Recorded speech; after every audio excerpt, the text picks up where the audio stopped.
Correction de l'exercice numéro 7, qui est extrait du manuel Belin et correspond au numéro 23, page 189. Donc l'énoncé de cet exercice est en anglais, donc la première étape avant de répondre, c'est tout d'abord de comprendre l'énoncé. Donc si on le traduit, ça donne à peu près ça. James veut traverser la rivière avec son bateau pour rejoindre son ami, mais cette rivière s'écoule, et l'emporte avec le courant à la même vitesse que l'eau et dans la direction de l'écoulement. La rivière a une largeur de 20 mètres, la vitesse du bateau est de 0,5 mètres par seconde et la vitesse du courant est de 0,7 mètres par seconde. Alors, première question, on nous demande de décrire le mouvement de James dans le référentiel terrestre et de préciser, donc de calculer sa vitesse. Alors, première chose, il faut tenir compte des indications de l'énoncé. Donc le mouvement se fait suivant deux directions. Donc, tout d'abord, une direction qui est perpendiculaire au cours d'eau, puisque James veut le traverser, et ensuite une direction qui correspond à celle de l'écoulement, puisque James et son bateau sont emportés par le courant. Donc au final, on va avoir une trajectoire qui va être oblique et qui va être matérialisée par la ligne en pointillé qui est indiquée sur le schéma de l'énoncé. Par ailleurs, on nous dit que James progresse à une vitesse constante de 0,5 mètres par seconde dans la direction perpendiculaire à l'axe du cours d'eau, et progresse également à une vitesse constante de 0,7 mètres dans le même sens que l'écoulement de l'eau. Donc on déduit que la vitesse est constante, donc on peut rajouter que le mouvement est uniforme. Donc au final, on a une trajectoire qui est rectiligne uniforme. Donc petit 1.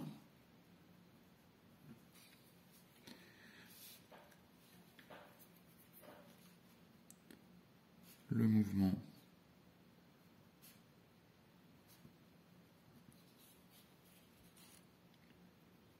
est rectiligne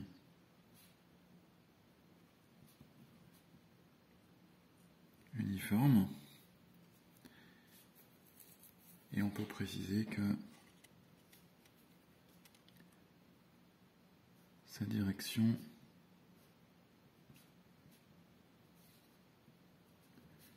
est matérialisée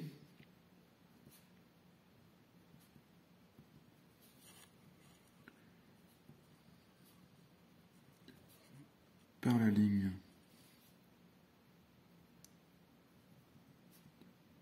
en pointillé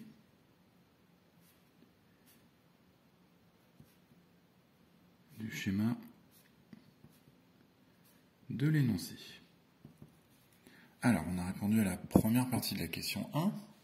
Ensuite, on nous demande de calculer la vitesse. Donc, donc notre inconnu est la vitesse, et on nous donne deux indications. On nous dit qu'il y a un mouvement qui se fait suivant la perpendiculaire au cours d'eau. Donc James progresse de 0,5 mètres par seconde. Donc en une seconde,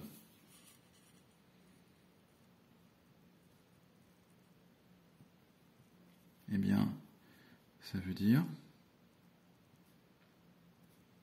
donc V1 est égal, on va l'appeler V1, est égal à 0,5 mètres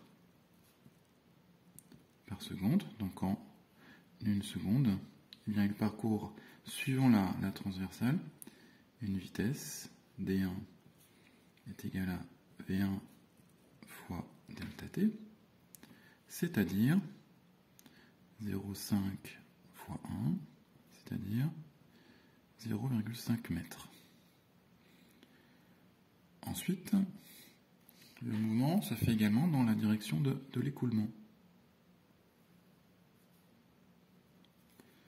Donc dans ce sens-là, eh bien, la vitesse est celle de l'eau.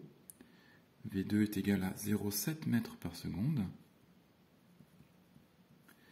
Et donc, dans cette direction, si on a une durée d'une seconde qui s'écoule, par exemple, eh bien la distance D2 qui est parcourue dans cette direction-là est égale à V2 fois delta T, c'est-à-dire 0,7 fois 1, c'est-à-dire donc évidemment 0,7 mètres. Donc au final,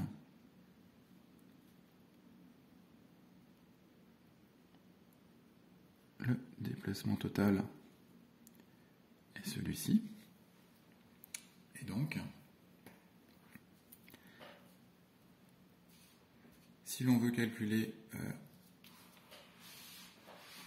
la distance parcourue pendant une seconde, donc on recherche D, parcourue pendant ici delta t est égal à une seconde, eh bien on remarque qu'on a un triangle rectangle, et donc on peut faire appel à notre très utile théorème de Pythagore, qui nous dit que dans un triangle rectangle, eh bien le carré de l'hypoténuse, c'est-à-dire ici le carré de D, est égal à la somme des carrés des deux autres côtés, donc c'est-à-dire D1 et D2. Donc on peut écrire que D au carré est égal à D1 au carré plus D2 au carré, c'est-à-dire 0,5 au carré plus 0,7 au carré. Donc si on fait le calcul, ça nous donne 0,25 plus 0,49. Autrement dit, D au carré est égal à 0,74. Donc ici, eh bien, un mathématicien nous dirait qu'il y a deux solutions.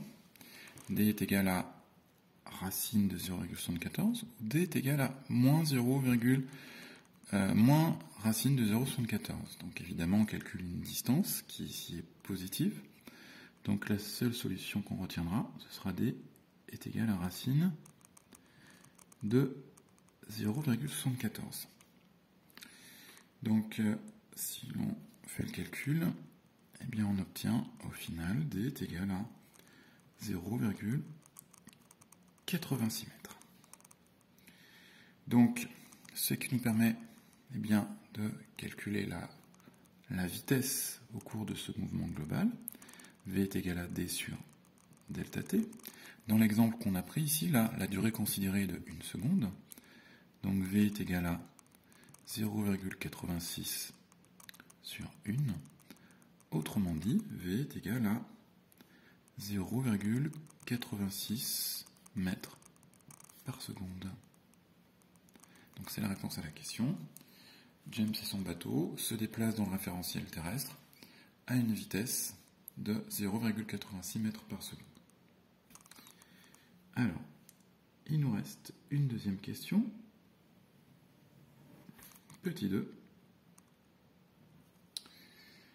Donc petit 2, on nous demande de calculer la distance D que son ami doit parcourir sur la rive pour le rejoindre au point où il arrivera. Alors, donc première chose, eh bien on va tout d'abord calculer la durée de la traversée de la rivière. Donc delta T, durée de la traversée. Donc on sait que V est égal à D sur delta t, et par conséquent, on en tire que v fois delta t est égal à d, ou encore que delta t est égal à d sur v. Et donc, si on veut calculer la durée, il nous faut la distance parcourue divisée par la vitesse. Donc ici, on sait que la rivière est large de 20 mètres, donc le bateau doit parcourir 20 mètres, et que sa vitesse, suivant la direction considérée ici, est de 0,5 mètres par seconde.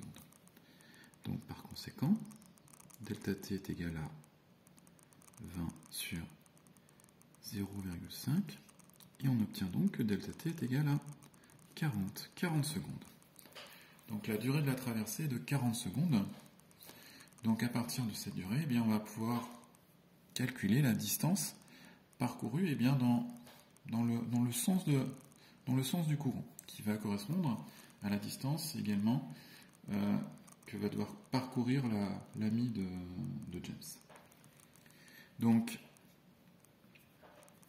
ici on considère donc la vitesse qu'on a appelée tout à l'heure V2, et on veut calculer une distance. On va calculer une distance d. Donc d est égal à v fois delta t. La vitesse ici, c'est la vitesse d'écoulement de l'eau, 0,7. Et on vient de calculer que la traversée durait 40 secondes. Donc le mouvement va durer 40 secondes. Donc si on fait le calcul, ça nous donne 28 mètres. Donc réponse, l'ami de James doit parcourir 28 mètres pour le rejoindre au point où il débarquera.